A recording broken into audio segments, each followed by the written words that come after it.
السلام علیکم ورحمۃ اللہ وبرکاتہ۔ جدید نورانی قاعدہ کے پلیٹ فارم یوٹیوب چینل پر آپ کو ایک بار پھر خوش آمدید۔ آج ہم سورۃ الفیل کی تلاوت کریں گے۔ امید کرتا ہوں آپ ہمارے ساتھ رہیں گے انشاءاللہ عز و جل۔ آج کے اس سبق میں ہم آپ کو قلقلہ، پر حروف، حروف مستعلیہ، ادغام شفوی اور ادغام مع الغنہ کے بارے میں گائیڈ کریں گے انشاءاللہ عز و جل۔ یہ ویڈیو نئے سیکھنے والوں کے لیے بہت اہم ہونے والی ہے۔ قرآن پاک جو بچے حفظ کرتے ہیں ان کے لیے بھی یہ اہم ہونے والی ہے۔ آئیے سبق کا آغاز کرتے ہیں۔ بسم اللہ الرحمن الرحیم۔ الم تر، را پر زبر ہو تو را کو پر کرتے ہیں۔ کیفا، کاف یا زبر کئی یا لین کا قاعدہ ہوتا ہے، یہاں پر لمبا نہیں کر سکتے ہم۔ کیفا فعل، الم تر کیف فعل ربک، را کو یہاں پر ہم پھر پر کر کے پڑھیں گے۔ یاد رہے یہاں پر را پر زبر ہے تو ہم نے یہاں اسے پر کر کے پڑھنا ہے۔ أَلَمْ تَرَ كَيْفَ فَعَلَ رَبُّكَ بِأَصْحَابِ الْفِيلِ۔ قرآن پاک کا کوئی بھی لفظ پڑھتے ہوئے آپ کو مشکل ہو تو آپ ہمارے اس ویڈیو کے کمنٹ میں لکھیں، انشاءاللہ عز و جل ہم آپ کو وہ لفظ پڑھنا سکھا دیں گے۔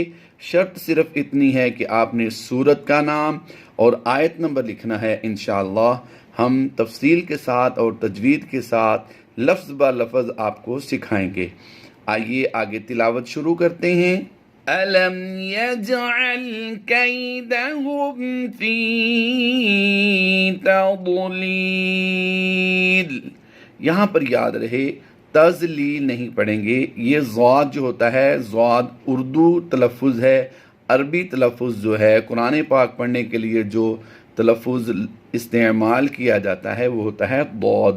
فی تضلیل،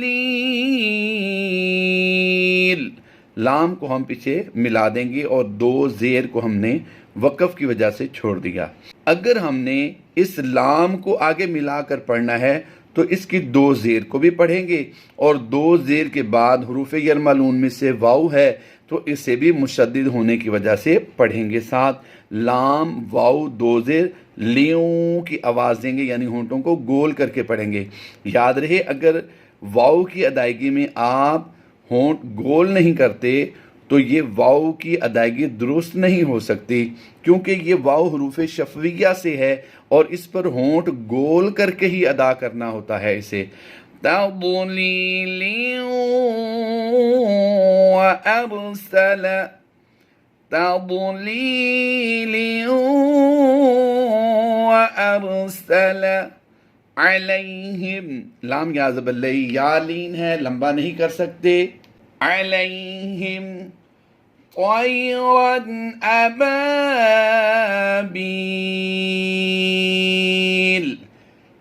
یاد رہے ہم نے اسے اس لیے زیادہ لمبا کیا ہے کہ یا مدہ کے بعد سکون عارضی ہے تو مد عارض ہوگی، یعنی زبر کو ہم نے جزم سے کنورٹ کیا ہے وقف کی وجہ سے، تو یہ مد عارض ہوگی۔ ترمیہم بحجارۃ من سجیل۔ اب یہاں پر دیکھیے میم ساکن کے تین قاعدے ہیں، میم ساکن کے تین قاعدے ہیں، ادغام شفوی، اظہار شفوی اور اخفاء شفوی۔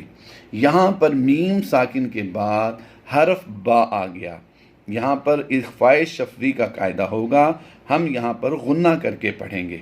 ترمیہم بحجارۃ، تا میم دو زیر تیم کی آواز دیں گے۔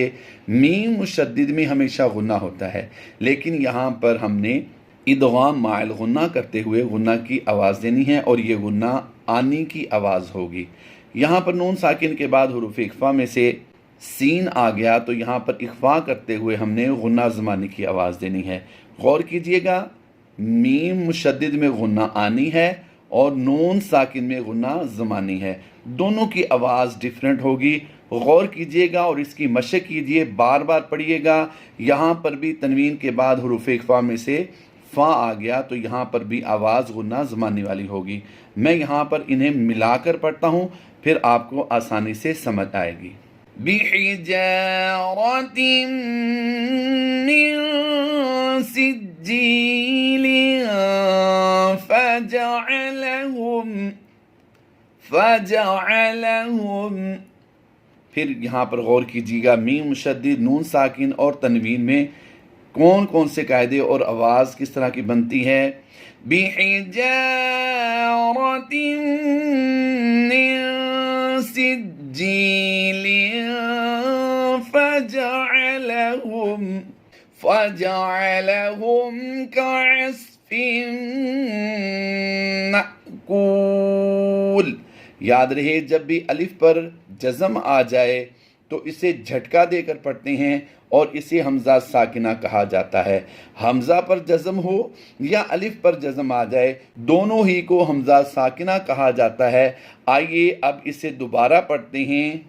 کَعَصْفٍ مَّأْکُولٍ۔ اب پوری صورت کو ہم ایک بار پھر پڑھیں گے تاکہ ہمیں حدر میں پڑھنا آ جائے۔ تجوید کے ساتھ ہم نے لفظ بہ لفظ پڑھا ہے، اب ہم اسے حدر میں پڑھیں گے۔ بسم اللہ الرحمن الرحیم۔ أَلَمْ تَرَ كَيْفَ فَعَلَ رَبُّكَ بِأَصْحَابِ الْفِيلِ أَلَمْ يَجْعَلْ كَيْدَهُمْ فِي تَضْلِيلٍ وَأَرْسَلَ عَلَيْهِمْ طَيْرًا أَبَابِيلَ تَرْمِيهِمْ بِحِجَارَةٍ مِّن سِجِّيلٍ فَجَعَلَهُمْ كَعَصْفٍ مَّأْكُولٍ۔ صدق اللہ العظیم۔